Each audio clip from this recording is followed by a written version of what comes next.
So, social media.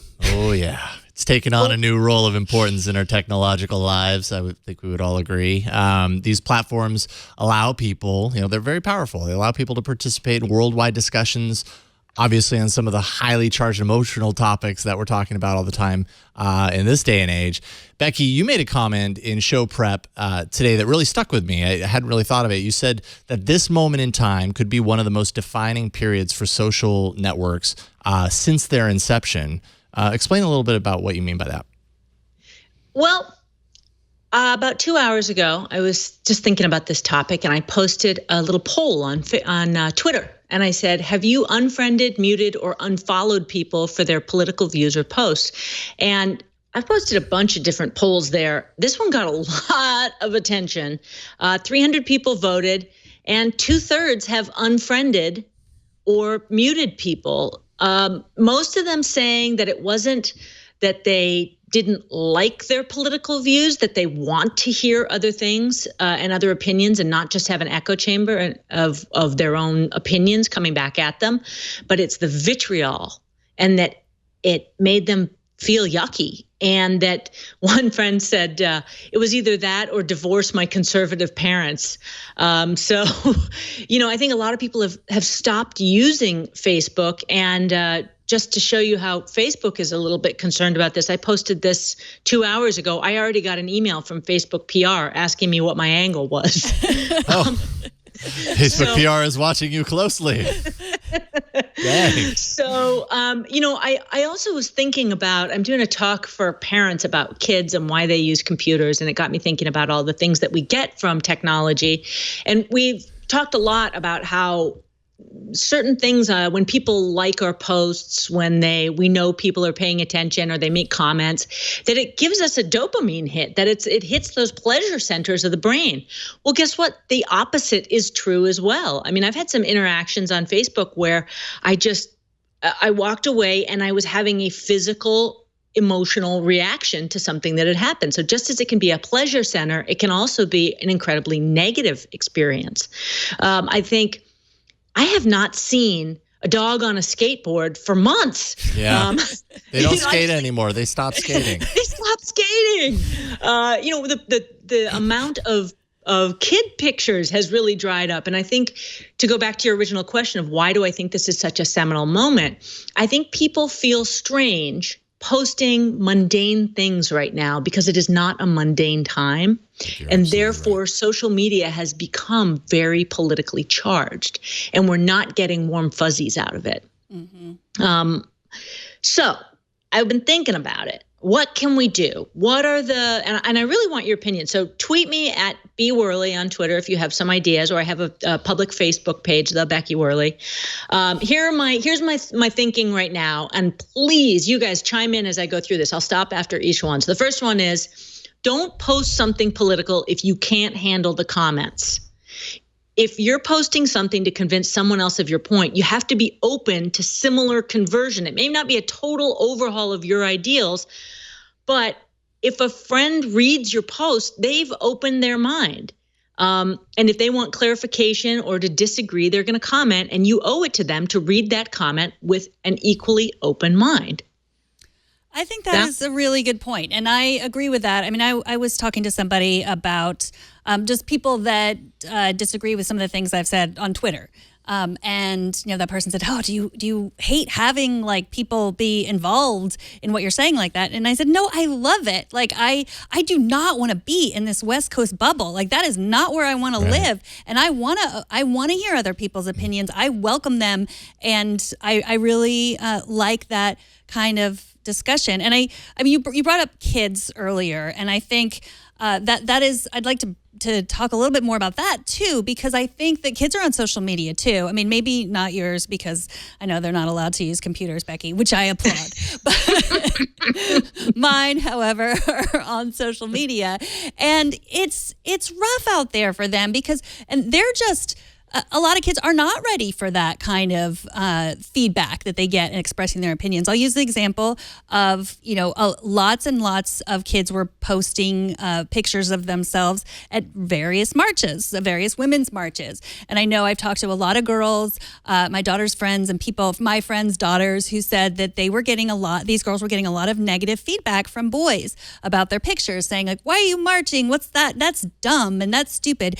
And to me, it was their feedback was very similar to how like girls and boys just pinch each other. Like they're young and they're trying to figure out who they are and what they believe, and they really doing it on Snapchat or on Instagram in comments is really difficult, and it can be really misunderstood. So a mom might see like that a boy said like, why did you march? I don't get it. That's stupid. They might see that as cyberbullying, but what I see it as that just kids trying to figure out just the way that as if they were on a playground. And I think that I do think that we need to prepare our kids for that kind of feedback and how to deal with it and what it means and what it doesn't mean.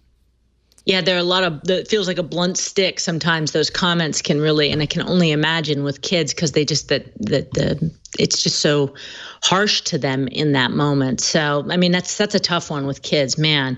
All right, I'm going to go back to my treatise here. If you make a comment about something posted, make sure you actually read the thing that was posted or you watch it all the way through. Amazing how much commentary back and forth goes to the person not actually reading the thing. This is an interesting one I want your take on.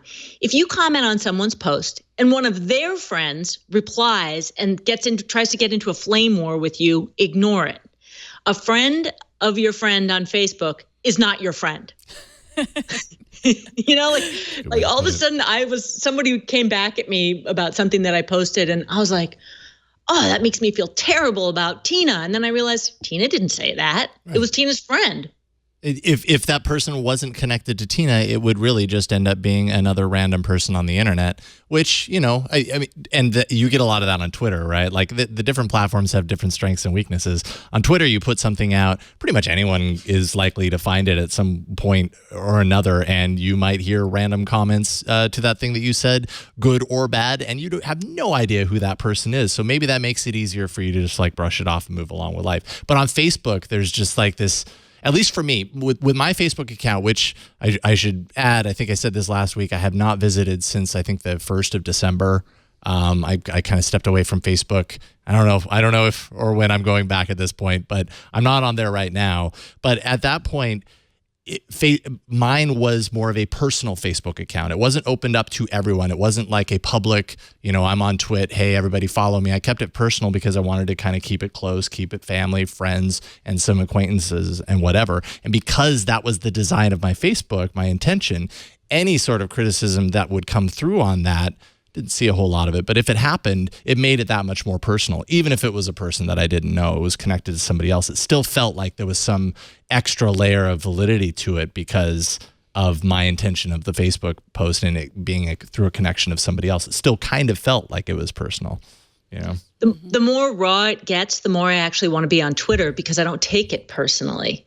I feel like, there's right. People that I don't know that well. So if they disagree with me, of course, but my friends, it hurts. Yeah. I think one thing that Denise Howell from This Week in Law has won Facebook for me this year because it was the best post I've ever seen. It was, I hope you guys have enjoyed all the comments I've written and then deleted. Oh, been there, done that. I know that feel. Yeah. Okay, here's another one. Use the tools Facebook provides for offensive or just messed up content.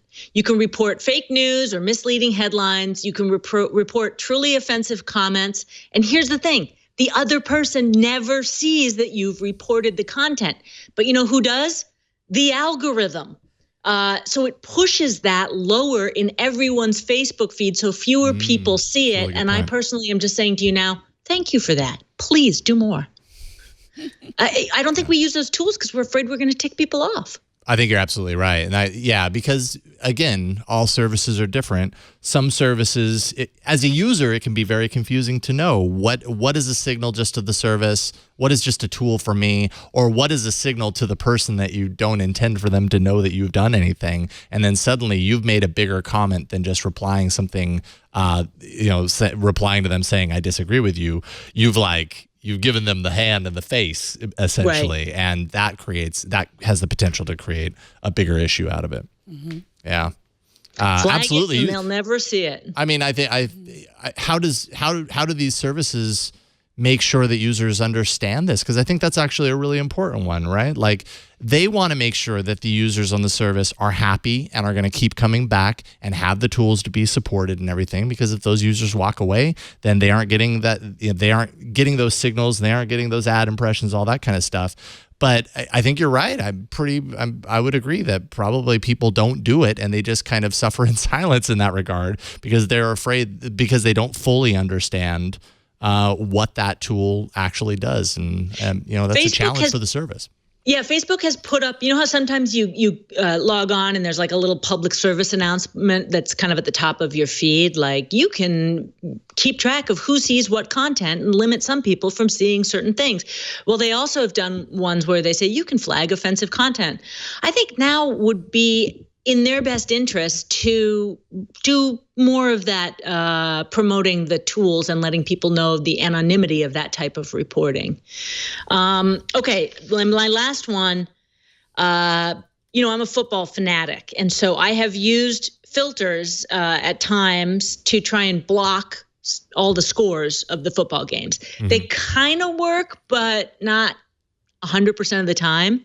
But if you're filtering out politics, there's a politics filter for Facebook that you can download for Chrome. There's a Trump filter for Chrome for the entire web. Block stuff. See how it goes for you. Maybe that works for you for a little while. Doesn't have to be forever, but maybe while things are feeling very raw. I start reading again. I've picked up this thing. It has all this paper in it and the ink. Yes, it was amazing. When you're done with a page, do you push a button and all the words change to new words? Megan, you accuse me of being like crazy Waldorf mom, but I actually will only buy books so my kids see me reading and not reading. That's smart, actually. Yes. You hide your iPhone in there? Yeah. It's a cutout on the inside with your phone. No, right? Why are you tapping your book? I'm definitely using Instagram more. That's for sure. That's one thing. And then the other thing I would say is don't click through links to political stories in Facebook. If something interests you, pick the media outlet of your choice that you trust. I'm going to say that again, the media outlet that you trust. Whatever. And go search it. Go through the front door of that media outlet and search the headline or the story and read it in the place where you trust the news.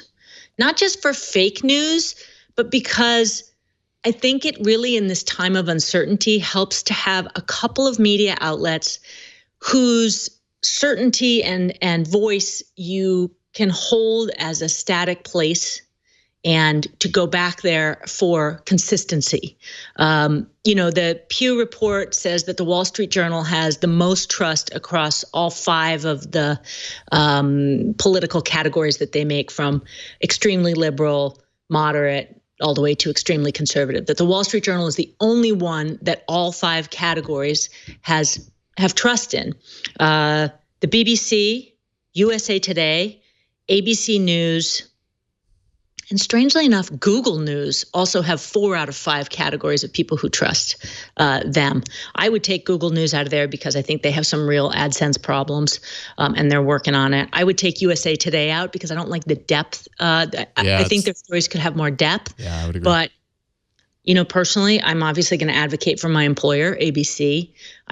I trust the process, and I've seen how the sausage is made, and I read the New York Times and the Wall Street Journal. I leave it to you to find the media organizations you trust, but go through the front door of the sites you trust and search there. Mm-hmm. I want to get back to the point you were making about nobody posting any fun pictures anymore. No more dogs skateboarding. And I was reading a piece over the weekend on Medium about just sort of how to manage this political time. And there was some really good advice in it. Basically, if you're outraged by what's going on right now, stay outraged. But that doesn't mean that you have to be enraged constantly. Like you, and that if you're just scrolling through Twitter all the time or maybe Facebook, you're going to just stay unhappy. And that's not good for anyone, and that's not going to do any good. Like, that's not going to help you fight against what you might be trying to fight against or support what you might be trying to support. Then log off, like read the book. You don't have to feel guilty about not constantly knowing what the news is. And if you keep staying on Twitter or just keep reading these stories that are going to upset you, then you're not going to be able to remain outraged. They're going to just become normal. And so I think that I just think it's okay to log off, to not feel guilty about that, and to know that do what you can, support what you can, fight against what you can, but you don't have to do that by constantly being, having an IV of Twitter or Facebook going constantly. That is such an amazing point, because after, having participated in the march, not in DC as you did, but I walked away feeling so fired up and not knowing exactly how to channel that. And I think, that advice to just pick the things that are important to you, no matter what side of the aisle you're on, pick the one or two things that are important to you and go work on it. That's all you can do. Mm-hmm. Well, so you're going to keep working on this. We're going to check out Be Whirly to stay updated on your advice on politics.